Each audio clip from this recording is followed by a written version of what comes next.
Selamat datang wahai sahabat yang dirahmati Allah, yang sudah like dan subscribe saya ucapkan terima kasih, dan saya doakan semoga masuk surga. Sebelum menyimak kisah lengkapnya, saya sarankan untuk menulis sholawat kepada Nabi. Allahumma sholli ala Sayyidina Muhammad, wa ala ali Sayyidina Muhammad.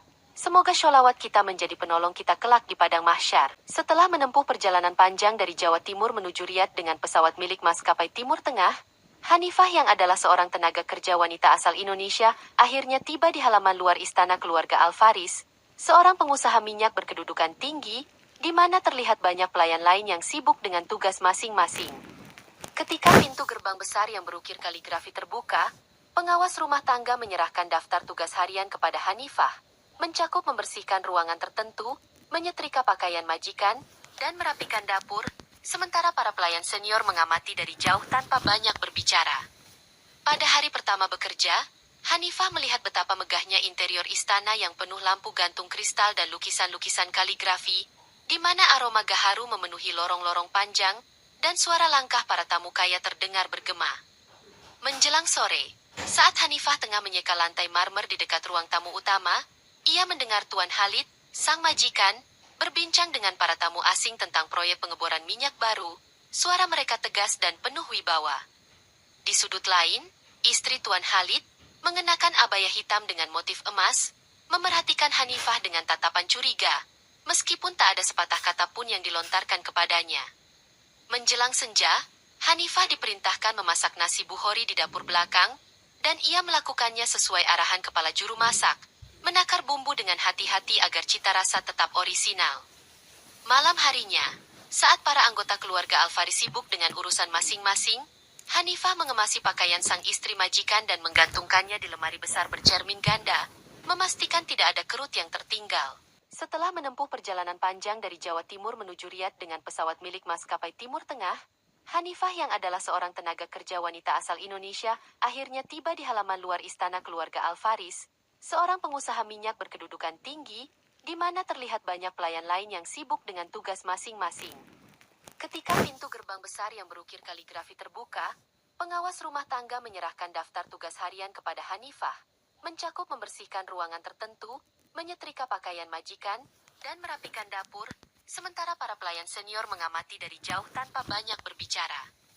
Pada hari pertama bekerja, Hanifah melihat betapa megahnya interior istana yang penuh lampu gantung kristal dan lukisan-lukisan kaligrafi, di mana aroma gaharu memenuhi lorong-lorong panjang, dan suara langkah para tamu kaya terdengar bergema. Menjelang sore, saat Hanifah tengah menyeka lantai marmer di dekat ruang tamu utama, ia mendengar Tuan Khalid, sang majikan, berbincang dengan para tamu asing tentang proyek pengeboran minyak baru. Suara mereka tegas dan penuh wibawa. Di sudut lain, istri Tuan Khalid, mengenakan abaya hitam dengan motif emas, memerhatikan Hanifah dengan tatapan curiga, meskipun tak ada sepatah kata pun yang dilontarkan kepadanya. Menjelang senja, Hanifah diperintahkan memasak nasi buhori di dapur belakang, dan ia melakukannya sesuai arahan kepala juru masak, menakar bumbu dengan hati-hati agar cita rasa tetap orisinal. Malam harinya, saat para anggota keluarga Al-Faris sibuk dengan urusan masing-masing, Hanifah mengemasi pakaian sang istri majikan dan menggantungkannya di lemari besar bercermin ganda, memastikan tidak ada kerut yang tertinggal. Sekitar jam 10 malam, Tuan Khalid tiba-tiba muncul di lorong menuju kamar Hanifah, tanpa ditemani siapapun. Lalu dengan suara rendah ia berkata, "Kau masih terjaga, Hanifah." Sementara ia melangkah semakin dekat. Hanifah terkejut mendapati majikannya mendekat ke arah kamarnya. Namun ia hanya bisa diam, memegang gagang pintu yang belum sempat ditutup rapat, sementara Tuan Khalid berucap, "Kau perlu sedikit uang tambahan untuk keluarga di kampung," dengan nada menekan. Dalam hening yang tak nyaman, Hanifah hanya menunduk, tidak memberikan jawaban verbal, sedangkan langkah kaki Tuan Khalid berhenti tepat di ambang pintu, menciptakan ketegangan yang sulit dijabarkan dalam kata-kata, namun jelas terlihat oleh mata yang memandang. Pagi berikutnya, saat pelayan lain membersihkan sisa sarapan keluarga Al-Faris, tiba-tiba terdengar teriakan lantang dari istri Tuan Khalid yang mengumumkan bahwa ia menemukan bukti mengerikan berupa kain berlumuran bercak darah di kamar Hanifah. Para pelayan dan pengawal bergegas menuju kamar tersebut, di mana sang istri majikan dengan wajah murka memegang secari kain. Lalu ia berkata keras, "Lihat ini, semua orang harus tahu bahwa pelayan ini telah melakukan perbuatan keji. Sambil menuding, Hanifah kebingungan, tak memahami apa yang terjadi. Sementara beberapa pelayan lain berbisik satu sama lain, dan salah seorang di antara mereka berujar, ini pasti sebuah kesalahpahaman. Namun ucapannya tenggelam oleh suara tuduhan yang menggema. Tidak ada perwakilan hukum yang memihak Hanifah ketika pengawal istana segera membawa dirinya ke sebuah ruangan sempit. Menguncinya, lalu berkata dengan dingin, kau telah dituduh berzina, persiapkan dirimu untuk menghadapi pengadilan. Tanpa pendampingan hukum, tanpa keluarga di negeri asing, dan tanpa kesempatan menjelaskan diri, Hanifah hanya dapat duduk di sudut ruangan pengap itu. Sementara penjaga bersenjata menjaga di depan pintu. Sehari kemudian, seorang petugas istana dengan jubah hitam mendatangi Hanifah dan berkata singkat, besok kau akan dibawa ke hadapan hakim. Jangan mengharap keringanan, kami tak peduli alasanmu. Malam itu, suara azan terdengar dari masjid di seberang jalan. Tetapi Hanifah hanya bisa mendengarnya samar-samar melalui jendela kecil berjeruji, tanpa mampu melakukan apa-apa kecuali menunggu hari yang dinanti dengan kecemasan. Para pelayan istana yang lain diam dan tidak berani angkat bicara, sebab mereka takut kehilangan pekerjaan atau dipersalahkan, sementara isu tentang zina yang dituduhkan pada Hanifah menyebar cepat melalui lorong-lorong istana. Menjelang subuh, seorang penjaga membisikkan kepada Hanifah melalui celah pintu, kau harus kuat. Lalu berlalu begitu saja, meninggalkan tanda tanya di benak Hanifah, walau ia tak boleh menunjukkan ekspresi. Dalam suasana yang tegang dan penuh ancaman, Hanifah hanya dapat berwudu dengan air di teko kecil yang disisakan di pojok ruangan. Kemudian membisikkan doa tanpa suara, berharap keadilan segera datang meski tampak mustahil. Di hadapan gedung pengadilan kecil milik kerajaan, Hanifah dibawa keluar dari selnya oleh dua pengawal bersenjata tombak, di mana ia melihat kerumunan orang mengerumuni pintu, mengintip dengan rasa ingin tahu tentang perkara yang tengah berlangsung. Hakim Ibrahim, seorang pria berjanggut pendek dan wajah muram, duduk di kursi tinggi dengan sorban hitam menghiasi kepalanya. Sementara dua juru catat mempersiapkan gulungan kertas serta tinta hitam di atas meja kayu. Begitu Hanifah digiring masuk, hakim segera mengetukkan palu kayunya dan berseru. Sidang dibuka, terdakwa Hanifah, TKW asal Jawa Timur, dituduh berzina dengan orang yang tidak dikenal, tanpa memberi Hanifah kesempatan menjelaskan. Istri Tuan Khalid maju dengan yakin, menyerahkan kain yang dituduh berisi noda darah kepada hakim, sambil berkata, inilah bukti nyata bahwa Hanifah telah melanggar hukum syariat kami. Sementara beberapa saksi palsu mengangguk setuju. Tidak ada satupun saksi dari pihak Hanifah, tidak ada pengacara, dan tidak ada yang mencoba menggali kebenaran sebenarnya. Sebab suasana ruang sidang terkesan sepihak dan menekan. Hakim Ibrahim langsung membacakan aturan hukum setempat yang menyatakan bahwa hukuman zina bagi perempuan yang tidak dapat membela diri adalah pancung, tanpa mempertimbangkan pembuktian lebih lanjut. Dengan suara berat, hakim memerintahkan Algojo untuk bersiap eksekusi dalam 7 hari. Lalu ia berkata pada Hanifah, bersiaplah menghadapi hukumanmu, kau tidak berhak bicara, kau telah tercela. Para pengawal menarik Hanifah keluar, sementara beberapa warga yang hadir hanya berbisik. Sepertinya perempuan itu sudah tamat, dan tidak ada upaya untuk membantu. Di luar gedung pengadilan, udara padang pasir yang panas seakan menambah berat beban situasi yang sedang Hanifah hadapi, dan derap langkah kuda para penjaga kerajaan terdengar menambah suasana ketegangan. Hanifah ditempatkan kembali di sel penjara, sementara seorang penjaga berkata padanya dari balik jeruji, tidak ada yang bisa menyelamatkanmu, inilah nasibmu. Lalu ia berlalu tanpa menoleh kembali. Di sudut sel yang gelap, Hanifah duduk di lantai dingin dengan kaki terlipat. Sementara cahaya lampu minyak yang redup memantulkan bayangan wajahnya di dinding batu, dan ia hanya mampu berzikir dalam hati meskipun tak terdengar oleh siapapun. Malam pertama setelah vonis, suara angin gurun yang menderu di luar penjara terdengar seperti bisikan kematian. Tetapi Hanifah tetap mencoba menyentuh lantai dengan dahinya, berharap Allah mendengar doa hambanya yang teraniaya. Seorang sipir mendekat ke jeruji pada tengah malam dan berkata perlahan, kau masih bangun. Hanya keajaiban yang bisa menyelamatkanmu. Sebelum pergi melanjutkan ronda tanpa meninggalkan secercah harapan nyata. Pada malam ketiga, Hanifah memejamkan mata di antara serpihan harapan yang tipis. Dan dalam mimpinya ia melihat seorang lelaki tua berjubah putih yang berdiri di padang pasir luas sambil berucap, kebenaran akan terungkap di hadapan besi tajam. Pagi berikutnya, Hanifah teringat mimpi tersebut.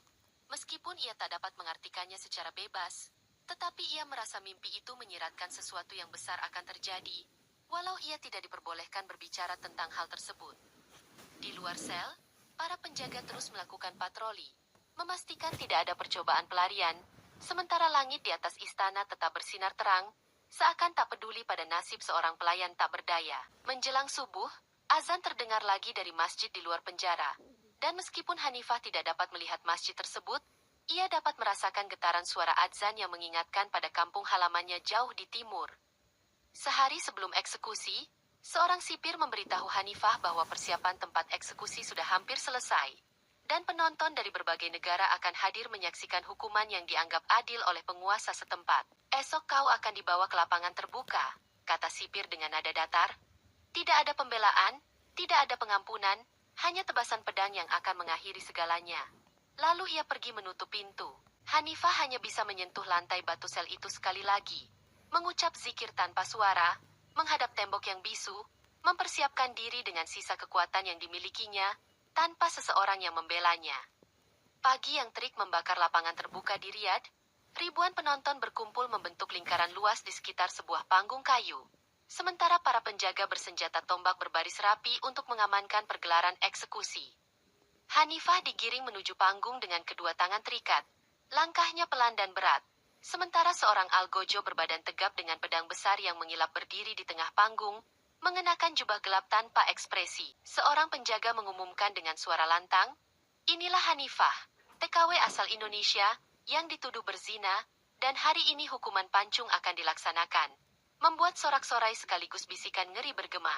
Hanifah dipaksa berlutut di depan algojo, sedangkan Hakim Ibrahim mengawasi dari kejauhan dengan wajah dingin, sambil sesekali mengusap sorbannya, memastikan segala rencana berjalan lancar. "Bersiaplah," ujar algojo dengan suara parau, diikuti suara gesekan bilah pedang yang diangkat tinggi, seolah hendak memancarkan kilau terakhir sebelum menebas leher sang terdakwa. Sebuah teriakan, "Allahu Akbar," terdengar dari kerumunan. Namun tidak jelas siapa yang meneriakannya. Sementara Hanifah menunduk tanpa perlawanan, menerima takdir yang dianggap sudah tertulis. Algojo mengayunkan pedang dengan keras, bilah tajamnya bergerak cepat mengarah ke leher Hanifah. Namun seketika terdengar suara keras, "Kraak." Ketika pedang tersebut patah menjadi dua bagian sebelum menyentuh kulit. Kerumunan penonton terkejut. Beberapa berteriak, "Subhanallah." Dan yang lain saling memandang dengan heran. Sementara Algojo melangkah mundur dengan wajah bingung melihat potongan pedang berserakan di lantai panggung. Hakim Ibrahim mengernyitkan dahi, bergegas memerintahkan seorang pengawal, "Cepat, ambil pedang lain. Ini hanya kebetulan. Lakukan eksekusi sekarang juga." Suaranya bergetar tanda ketidaksabaran. Penonton yang semula yakin akan melihat darah, kini hanya mendapati serpihan pedang. Sementara Hanifah tetap tak tergores, berdiri di tengah panggung sebagai sosok yang tak tersentuh oleh bilah besi pertama. Seorang pengawal bergegas membawa pedang baru yang lebih tebal dan lebih tajam, lalu menyodorkannya kepada Algojo yang masih terheran-heran, sementara Hakim Ibrahim mengulang perintahnya dengan lebih tegas, "Lakukan sekarang." Algojo menggenggam pedang kedua dengan cengkeraman kuat, mengayunkannya ke atas, dan sekali lagi mengarahkan bilah tajam itu tepat ke leher Hanifah yang tetap berlutut dengan tenang. Saat bilah itu mendekat, terdengar suara dentingan aneh, dan tiba-tiba pedang kedua itu patah di tengah, terjatuh menimbulkan dentang keras di atas panggung kayu yang panas. Kerumunan semakin bergemuruh, beberapa orang berbisik, "Ini pasti tanda dari Allah." Sementara yang lain tanpa ketakutan, menutup mulut mereka dengan kain untuk menyembunyikan keterkejutan. "Mustahil," teriak Hakim Ibrahim dengan suara parau. Matanya melotot memandang Algojo yang kebingungan dan pengawal yang mulai gemetaran, menandakan situasi yang kian tak terduga. Seorang ulama yang hadir di tepi kerumunan berkata pelan, "Subhanallah, inikah tanda bahwa terdakwa tidak bersalah?" Namun ucapannya belum terdengar oleh otoritas yang menganggap ini hanya kebetulan semata. Algojo mengusap keringat di dahinya, menatap Hanifah yang seolah dilindungi kekuatan tak kasat mata, dan tanpa berani bersuara ia hanya menunggu perintah selanjutnya. Hakim Ibrahim, dengan nada keras, memerintahkan seorang pengawal lain, "Datangkan pedang pusaka dari gudang senjata, kita akan membuktikan ini hanya kebetulan belaka." Penonton semakin berdesakan, beberapa ingin menyaksikan keajaiban berikutnya. Sementara yang lain mulai merasa ngeri dan menyesal telah datang menyaksikan eksekusi ini. Hanifah tetap pada posisi berlutut, tak bergerak. seperti sosok yang telah menerima suratan takdir, tetapi tidak ada satu bilah pun yang mampu merobek kulitnya sejauh ini. Pengawal kembali dengan pedang pusaka dari masa silam, bilahnya terukir ayat-ayat kaligrafi indah. Konon ditempa oleh pandai besi kerajaan berabad-abad lalu, dikenal tajam dan tak pernah gagal menebas. Algojo mengambil pedang ketiga ini dengan hati-hati, mengangkatnya perlahan, lalu bersiap mengayunkannya sekali lagi ke leher Hanifah yang tak terlindung oleh apapun kecuali kehendak ilahi. Begitu pedang itu menyentuh kulit Hanifah, terdengar derit nyaring seperti logam yang diremuk, dan seketika pedang pusaka itu retak memanjang, hingga pecahan bilahnya mencelat ke udara. Allahu Akbar! Teriak beberapa orang dari kerumunan, dan kali ini seruan itu menggema lebih keras, seolah menyatakan bahwa tidak ada kebetulan dalam rangkaian peristiwa aneh ini. Hakim Ibrahim mulai menunjukkan raut gelisah, tangannya gemetar, ia berteriak, "Mustahil! Kenapa semua pedang hancur?" Namun tidak ada yang mampu menjawab pertanyaan itu. Algojo mundur beberapa langkah, meletakkan gagang pedang yang patah, tampak bingung dan takut, sebab ini melampaui logika manusia yang ia kenal. Seorang penonton melafalkan ayat suci Al-Quran dengan suara lirih, berharap mendapatkan pemahaman bahwa yang mereka saksikan adalah tanda kekuasaan Allah. Hakim Ibrahim masih tak mau kalah, berkata pada pengawal lain, "Cari pedang paling kuat di dunia, pedang Damaskus berlapis intan, buktikan padaku ini hanya ilusimu." Beberapa pengawal berlarian ke gudang senjata istana, meninggalkan kerumunan yang terguncang, sementara Hanifah tetap diam, tidak berkata apa-apa, tidak meminta belas kasihan. Dalam suasana genting itu, beberapa saksi mulai bertanya-tanya, apakah benar perempuan ini bersalah? Namun pertanyaan itu diredam oleh tatapan tajam para penjaga yang masih setia pada perintah hakim. Setelah penantian menegangkan, para pengawal kembali dengan pedang Damaskus berlapis intan, dikenal sebagai salah satu pedang terkuat di dunia, dengan bilah yang konon tak pernah gagal memenggal kepala penjahat terkejam sekalipun.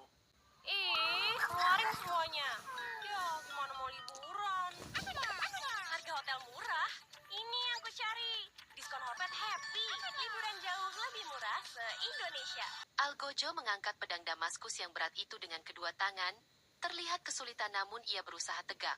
Sementara Hakim Ibrahim memerintahkan, "Lakukan sekali lagi, habisi perempuan itu." Dengan ayunan lambat namun pasti, Algojo mengarahkan bilah pedang Damaskus ke leher Hanifah. Para penonton menahan napas, menunggu apakah keajaiban akan berulang atau kali ini darah akan tertumpah. Begitu bilah itu menyentuh kulit Hanifah, terdengar suara pecah yang memekakan telinga, seperti kaca hancur, dan pedang Damaskus pun terbelah menjadi serpihan-serpihan kecil yang berkilau di bawah terik matahari. Kerumunan heboh. Beberapa orang berteriak, "Allahu Akbar." Dan kali ini suaranya serentak, seperti paduan suara yang memenuhi lapangan, menandakan bahwa ini bukan sekadar keanehan, melainkan tanda dari Yang Maha Kuasa. Algojo terjatuh ke belakang, terpana dan tak berani menatap Hanifah lagi. Sementara Hakim Ibrahim terlihat pucat, tak mampu berkata sepatah kata pun, seolah kehilangan seluruh keyakinannya. Seorang ulama yang lebih berani melangkah maju, menatap Hakim dengan tajam sambil berkata, "Hentikan ini, tidakkah kalian melihat tanda yang begitu jelas?" Namun Hakim hanya menggigit bibir, tak menjawab. Para penonton mulai bergeser mendekati panggung, ingin melihat lebih dekat sosok Hanifah yang tak terluka sedikit pun. Sementara para penjaga mengacungkan tombak untuk mencegah kerumunan semakin mendesak. Di tengah kegaduhan, seorang pria berjubah putih panjang muncul di antara kerumunan. Dialah Kiai Muhtadi, seorang ulama Indonesia yang telah lama menetap di tanah Hijaz, memperhatikan setiap detik peristiwa ini. "Wahai hakim, wahai penguasa, berhentilah," seru Kiai Muhtadi dengan suara lantang. "Kalian menyaksikan sendiri kekuasaan Allah, jangan butakan hati, kebenaran harus diungkap." Dan kata-katanya menggema di udara panas. Suasana lapangan berubah drastis. Penonton semakin yakin bahwa ini bukan kebetulan. Sementara Hakim Ibrahim mulai menyeka keringat yang mengucur dari pelipisnya, memandang Algojo dan pengawal dengan gelisah. Kiai Muhtadi melangkah mendekati panggung, kerumunan seakan memberinya jalan. Sementara ia memandang Hanifah yang masih berlutut, lalu berkata dengan lembut, "Tenanglah, wahai hamba Allah, kebenaran sedang mendekat." Algojo menggelengkan kepala, berkata lirih kepada seorang pengawal, "Aku sudah mencoba 4 pedang, tak satu pun mampu melukai perempuan ini. Dan pengawal itu hanya menjawab dengan bahu terangkat tanpa daya. Beberapa ulama lokal yang hadir sebagai penonton mulai berbisik satu sama lain. Ini adalah tanda jelas. Perempuan itu mungkin tidak bersalah. Kita harus menyelidikinya lebih dalam. Hakim Ibrahim mencoba mempertahankan wibawanya. Namun suaranya goyah saat ia berujar, "Ini hanyalah kebetulan, manusia lemah, pedang patah, bukan berarti terdakwa tak bersalah." Kiai Muhtadi menatap langsung ke mata hakim, lalu berkata, "Jika kau yakin ini hanya kebetulan, ulangi persidangan dengan saksi-saksi lain, hadirkan bukti yang sejati, jangan biarkan fitnah merajalela." Sebagian penonton yang semula berniat menyaksikan hukuman mati brutal, kini malah mendesak agar pengadilan diulang, sambil berteriak, "Beri dia keadilan, periksa kembali." Para pengawal mulai kebingungan, melihat situasi yang berbalik, mereka menunggu perintah selanjutnya. Sementara Algojo menurunkan pedangnya yang patah, menatap panggung yang porak-poranda. Hanifah tetap tak bersuara. Namun keberadaannya kini seperti menjadi pusat perhatian. Seolah ia adalah bukti hidup bahwa kebenaran masih dapat muncul meski manusia berusaha menutupinya. Di tengah kegelisahan itu, Kiai Muhtadi mengangkat tangan ke atas, berdoa singkat, "Ya Allah, tunjukkanlah jalanmu." Sementara penonton terdiam, menunggu keputusan yang akan diambil oleh otoritas kerajaan.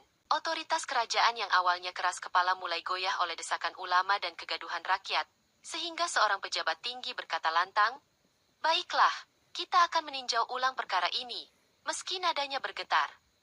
Kiai Muhtadi mengangguk pelan, lalu menoleh ke arah Hakim Ibrahim dan berkata, "Wahai Hakim, kumpulkan saksi dari luar keluarga Al-Faris, dengarkan kesaksian orang lain agar kebenaran tak lagi samar." Hakim Ibrahim menggerutu, tetapi dipaksa keadaan, ia memerintahkan pengawal, "Bawa terdakwa kembali ke penjara, pastikan dia aman." Lalu ia menambahkan dengan suara rendah, "Kita akan cari saksi baru." Kerumunan tidak langsung bubar. Mereka menanti kelanjutan cerita ini. Beberapa orang mulai membicarakan bahwa mungkin Hanifah adalah korban fitnah.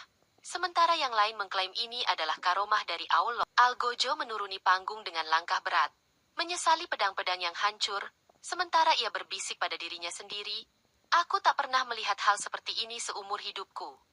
Sementara itu, Hanifah dikembalikan ke selnya. Kali ini penjaga memperlakukannya lebih hati-hati. Bahkan salah satu di antaranya memberikan segelas air dan berkata, "Minumlah, kau pasti haus." Berita tentang kegagalan eksekusi ini menyebar dengan cepat ke seluruh penjuru kota.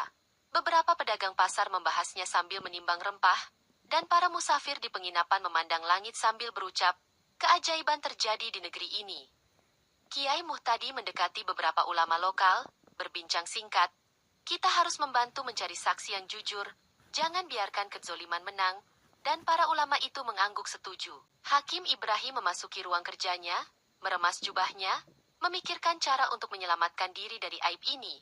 Karena ia tahu suap yang pernah diterimanya akan menyeretnya ke jurang kehinaan jika kebenaran terungkap. Malam itu, suara azan kembali menggema di langit Riyadh. Seakan menegaskan bahwa Allah Maha Melihat dan Maha Mendengar, tak ada yang luput dari pengawasannya, bahkan ketidakadilan sekalipun. Keesokan harinya, Kiai Muhtadi tampil di depan pengadilan dengan keberanian penuh. Mengenakan jubah putih bersih, sorban rapi, dan tasbih di tangannya. Siap menjadi saksi tentang keganjilan yang terjadi. Ia berbicara lantang kepada para pengawal istana, "Izinkan aku bertemu Raja. Aku akan menjelaskan bahwa kehendak Allah telah ditunjukkan melalui peristiwa ini." Sementara orang-orang di sekitarnya mendengarkan dengan hikmat. Beberapa pejabat kerajaan saling berbisik, "Ulama Indonesia ini sudah lama tinggal di Tanah Suci.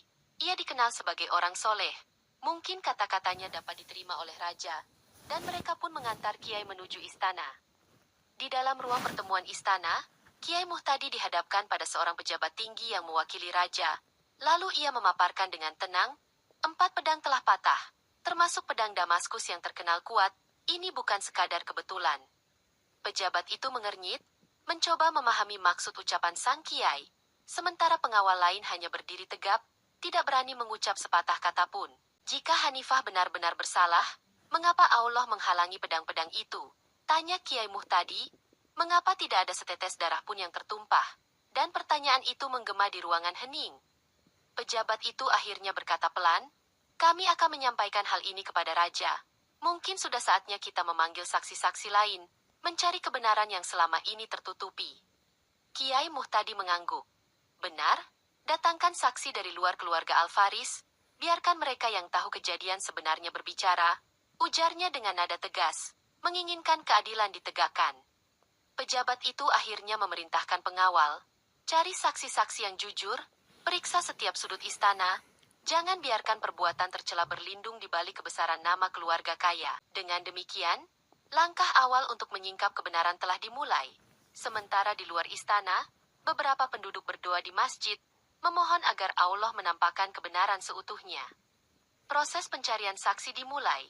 Para pengawal di bawah perintah pejabat istana memeriksa para pelayan, pembantu, dan tukang kebun di kediaman keluarga Alvaris, bertanya dengan tegas namun adil. Kiai Muhtadi berada di halaman istana, memperhatikan dari kejauhan, kemudian ia berucap pada seorang ulama lokal, "Lihatlah bagaimana Allah menggerakkan hati para penguasa untuk mencari kebenaran." Beberapa pelayan tampak ketakutan, namun perlahan satu persatu mulai berbicara. Salah seorang di antaranya bernama Maryam, dengan suara lirih berkata, "Aku tahu sesuatu, tapi aku takut." Kiai Muhtadi melangkah mendekati Maryam.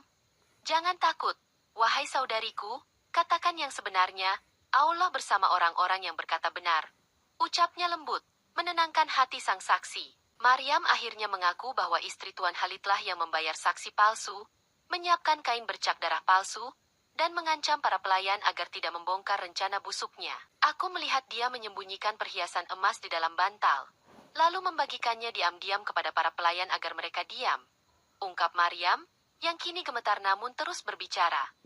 Para pengawal yang mendengar ini segera mencatat setiap kata, sementara Kiai Muhtadi mengucap, "Subhanallah, inilah fitnah yang sesungguhnya. Kita harus membongkar semua bukti ini." Seorang ulama lain mendatangi Hakim Ibrahim yang berada di dekat situ. "Sekarang kau lihat sendiri, ada saksi yang membuka rahasia, kau harus bersikap adil," katanya tegas. Hakim Ibrahim tertunduk, tak mampu membantah. Ia menyadari posisinya makin terjepit seiring terbukanya tipu muslihat keluarga Alvaris. Sementara itu, Maryam dibawa ke dalam istana untuk menjelaskan secara detail di hadapan pejabat kerajaan, dan Kiai Muhtadi hanya berujar, "Semoga semua fitnah ini segera tertumpas." Di dalam ruang istana yang diterangi lilin, Maryam berdiri di depan pejabat kerajaan, mengulang kesaksiannya dengan lebih rinci, menyebut nama-nama pelayan lain yang juga menerima suap. Para pengawal segera dikirim untuk menggeledah kamar istri Tuan Halid, menemukan perhiasan emas yang disembunyikan, serta catatan rahasia yang mencatat pembagian hadiah pada saksi palsu. Saat barang bukti ditemukan, seorang pengawal berseru, "Ditemukan emas di balik bantal," sesuai kesaksian Maryam, dan semua yang hadir terdiam sejenak, menyadari besarnya kebohongan ini. Kiai Muhtadi menghadap Hakim Ibrahim. "Sekarang tidak ada alasan lagi untuk mempertahankan tuduhan palsu ini. Bebaskan Hanifah dari semua dakwaan," ujarnya dengan nada mendesak. Hakim Ibrahim berusaha tetap tenang, namun suaranya bergetar ketika ia menjawab, "Aku akan laporkan ini kepada raja. Hanya raja yang berhak membatalkan hukuman yang telah dijatuhkan." Para ulama yang hadir mengangguk setuju. Mereka tahu bahwa meskipun kebenaran telah terungkap, keputusan akhir tetap di tangan pemimpin tertinggi. Pejabat istana memerintahkan agar istri Tuan Halid ditahan. Begitu pula para saksi palsu lainnya. Lalu ia berkata, "Tidak ada tempat bagi para pemfitnah di negeri ini." Maryam akhirnya dapat bernapas lega. Meski ia tahu telah mempertaruhkan keselamatannya demi menyingkap kebenaran, dan Kiai Muhtadi memuji keberaniannya, "Allah akan membalas kebaikanmu." Beberapa jam kemudian, utusan kerajaan berangkat menuju kediaman raja untuk melaporkan seluruh perkembangan ini. Sementara Hanifah masih menunggu di selnya tanpa tahu bahwa kebenaran hampir terungkap sepenuhnya. Dalam suasana yang semakin terang, cahaya fajar mulai merayap di atas tembok istana, menandakan bahwa masa gelap fitnah ini perlahan digantikan oleh sinar kebenaran yang mulai bersinar. Keesokan harinya, di hadapan pengadilan yang kini diperbarui, bukti-bukti dipresentasikan, perhiasan emas, catatan ancaman, dan kesaksian Maryam diulang dengan jelas, membuat semua orang tercengang. Istri Tuan Halid dipanggil ke depan majelis hakim, wajahnya pucat pasi, tidak mampu berkata-kata, sementara Hakim Ibrahim membacakan bukti yang memberatkan dirinya. Semua ini menunjukkan bahwa Hanifah telah difitnah, tidak ada zina, tidak ada kesalahan di pihaknya, ucap seorang ulama muda, dan ucapannya dipertegas oleh anggukan para ulama lain. Raja yang akhirnya hadir sendiri, dengan jubah kebesaran dan wajah tegas, memandang seluruh ruang sidang, lalu berkata, "Kau, istri Tuan Khalid, telah menyebarkan fitnah. Kau harus menerima hukuman yang setimpal." Penonton yang sebelumnya menunggu hukuman mati untuk Hanifah, kini terbalik posisinya. Mereka menatap dengan rasa malu, menyadari bahwa mereka hampir menjadi saksi atas ketidakadilan yang keji. Istri Tuan Khalid risak, "Ampuni aku hanya cemburu. Aku tidak ingin suamiku berpaling." Namun kata-katanya tidak menghapuskan dosa besar yang telah dilakukannya. Raja memerintahkan agar para saksi palsu dan pihak yang terlibat fitnah dihukum sesuai hukum yang berlaku. Sementara para ulama mengingatkan bahwa Allah Maha Adil dan tidak pernah tidur. Di tengah suasana ini, Hanifah akhirnya dipanggil keluar dari selnya. Masih dengan pakaian sederhana, ia dipandu menuju ruang sidang untuk mendengarkan pernyataan raja. "Wahai Hanifah," ujar raja, "engkau telah dianiaya oleh fitnah, dan Allah telah menunjukkan tanda-tanda yang tidak terbantahkan. Kau bebas dari segala tuduhan." Hanifah menunduk hormat, tidak berkata banyak, sebab keadilan telah datang kepadanya dengan cara yang menakjubkan, sementara orang-orang di sekitar mengucap syukur. Setelah pembebasan Hanifah, perhatian beralih pada Hakim Ibrahim, yang selama ini diketahui menutup mata terhadap kebenaran, dan diduga menerima suap untuk memuluskan vonis. Penyelidikan singkat memerintahkan penggeledahan kamar Hakim Ibrahim, di mana ditemukan 2 karung penuh koin emas yang tersembunyi di balik lemari kayu. Jelas bukan harta yang wajar baginya. "Hakim Ibrahim, kau dituduh menerima suap dan menyalahgunakan kekuasaanmu," kata seorang pejabat kerajaan, suaranya menggema di ruangan yang sunyi. Ibrahim terpaku, tak dapat membela diri, sementara raja memerintahkan pengawalnya, "Tangkap hakim ini, adili dia seadil-adilnya, jangan beri kelonggaran." Para penonton yang mengetahui watak kejam Hakim Ibrahim selama ini hanya diam, merasa lega bahwa keadilan akhirnya menyentuh orang yang dianggap tak tersentuh. Kiai Muhtadi menggelengkan kepala. "Lihatlah, siapa yang bermain dengan kebatilan akan jatuh ke dalam jurang kehinaan," katanya kepada seorang ulama di dekatnya. Ibrahim dibawa ke penjara, di mana ia meringkuk dengan muka tertutup jubah. Sementara di luar sana orang-orang membicarakan aib yang menimpanya sebagai hukumannya sendiri. Dengan tertangkapnya Hakim Ibrahim, semua simpul fitnah mulai terurai, menunjukkan betapa rapuhnya kekuasaan yang dibangun di atas kebohongan. Para ulama merapatkan barisan, menyampaikan khutbah di masjid tentang pentingnya keadilan, kejujuran, dan takut kepada Allah dalam menjalankan hukum. Hanifah, meski belum mendapatkan ganti rugi secara resmi, sudah melihat bahwa langkah menuju keadilan semakin nyata, dan Kiai Muhtadi mengangkat tangan, berdoa agar proses pemulihan hak-hak Hanifah berjalan lancar. Malam setelah penangkapan Hakim Ibrahim, kabar tersebar bahwa ia ditemukan tewas di dalam selnya dengan keadaan lidah terjulur, seolah dicekik oleh tangan yang tak terlihat, membuat para penjaga bergidik ngeri. Para saksi palsu yang sebelumnya lantang menuduh Hanifah juga mengalami nasib buruk. Beberapa dari mereka sakit misterius, tak mampu berbicara sepatah kata pun, seakan lidahnya keluh. "Azab Allah bisa datang dengan cara yang tak terduga," kata seorang ulama tua kepada muridnya, sementara mereka berzikir di dalam masjid. Berita tentang kematian hakim dan sakitnya saksi palsu membuat banyak orang sadar bahwa tidak ada kejahatan yang bisa lolos begitu saja, betapapun kuat pelakunya. Beberapa saksi palsu memohon ampun kepada Allah di dalam sel penjara mereka, menyesali perbuatan jahat yang mereka lakukan demi perhiasan dan harta. Kiai Muhtadi mengingatkan orang-orang di sekitarnya, "Lihatlah pelajaran ini, manusia boleh berencana, tetapi Allah lah yang memegang kendali atas segala sesuatu. Tak ada yang bisa menepis fakta bahwa setiap kezoliman yang terjadi akhirnya berbalik menghantam para pelakunya, meninggalkan bekas tak terhapuskan dalam sejarah negeri itu." Hanifah dibawa ke depan raja sekali lagi, kali ini untuk membahas pemulihan hak-haknya. Sementara raja memandangnya dengan lebih hormat. Para ulama dan pejabat membenarkan bahwa Hanifah harus mendapatkan ganti rugi atas penderitaan yang dialaminya, agar keadilan tegak bukan hanya secara simbolik. Malam itu, udara Riyadh terasa lebih sejuk. Seakan alam turut bersyukur bahwa satu lembar hitam sejarah ini mulai diluruskan oleh tangan-tangan keadilan. Di aula istana yang lapang, Kiai Muhtadi berdiri di hadapan beberapa ulama, pejabat, dan Hanifah, lalu berkata, "Wahai saudara, kita semua menyaksikan kekuasaan Allah yang nyata." Ia mengangkat tasbih di tangannya. "Besi paling kuat bisa hancur, tapi kebenaran Allah tak akan pernah patah. Karena Allah Maha Perkasa dan Maha Mengetahui, para ulama mengangguk sepakat. Sementara pejabat kerajaan yang hadir tampak menunduk, seakan mengakui bahwa kejadian luar biasa ini melampaui nalar mereka. Ketahuilah, lanjut Kiai, bahwa tidak ada kebatilan yang bertahan lama, dan kebohongan akan runtuh jika diuji oleh cahaya kebenaran. Hanifah mendengarkan tanpa perlu mengucapkan kata, karena cukup baginya bahwa semua telah terbukti, bahwa Allah memihak hambanya yang teraniaya.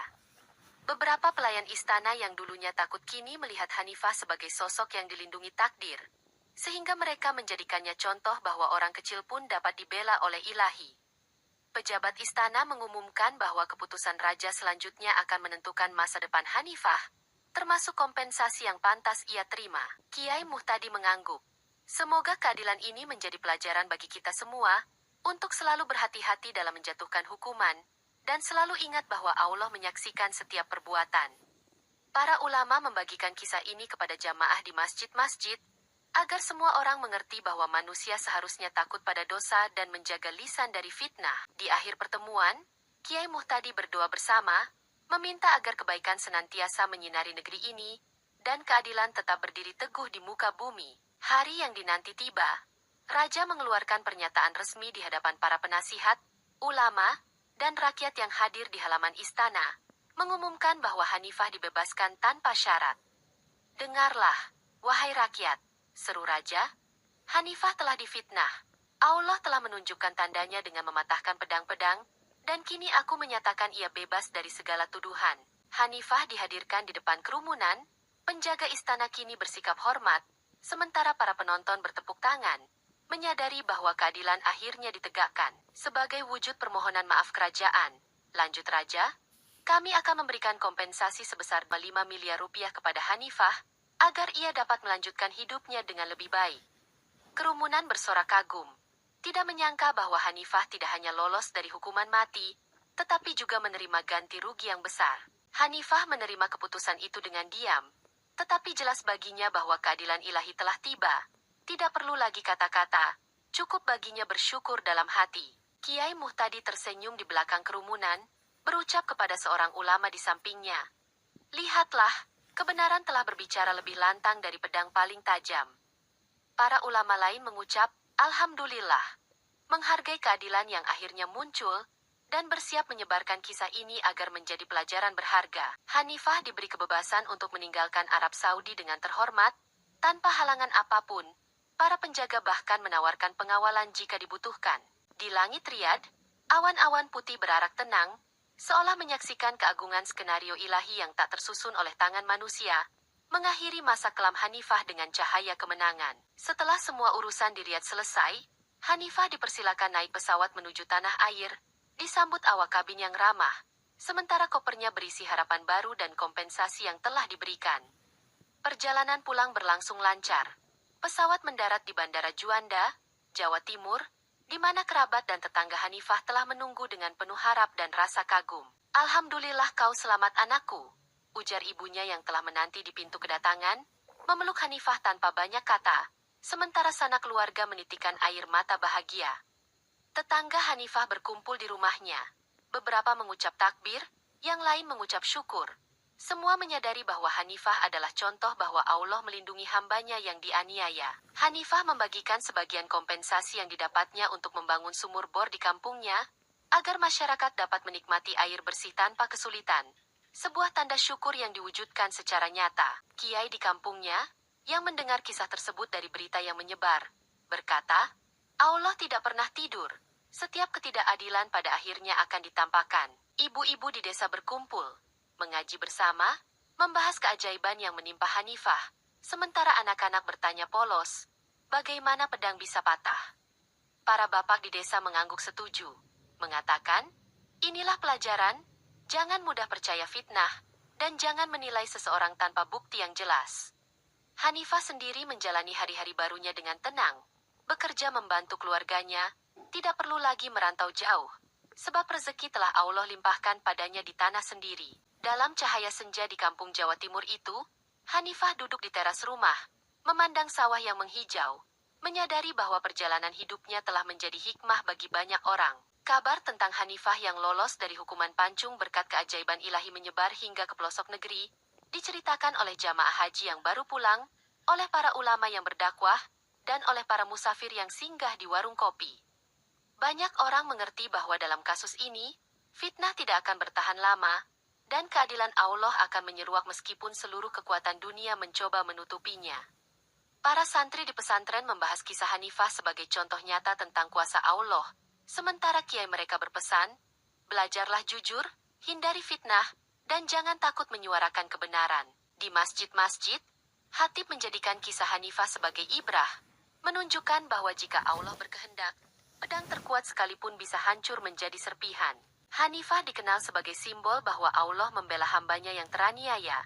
Namanya diucapkan dengan hormat, bukan karena ia orang besar, tetapi karena ia adalah bukti kebenaran. Kiai Muhtadi yang kembali ke tempatnya di Hijaz pun menceritakan kisah ini kepada murid-muridnya. Ingatlah, manusia bisa berlaku zolim, tapi Allah tak akan diam. Dengan menyebarnya kisah ini, fitnah yang pernah dilontarkan menjadi pelajaran pahit bagi para pembohong. Sebab dunia telah melihat akibat buruk dari kebohongan mereka. Para ulama berharap, dengan tersebarnya cerita ini,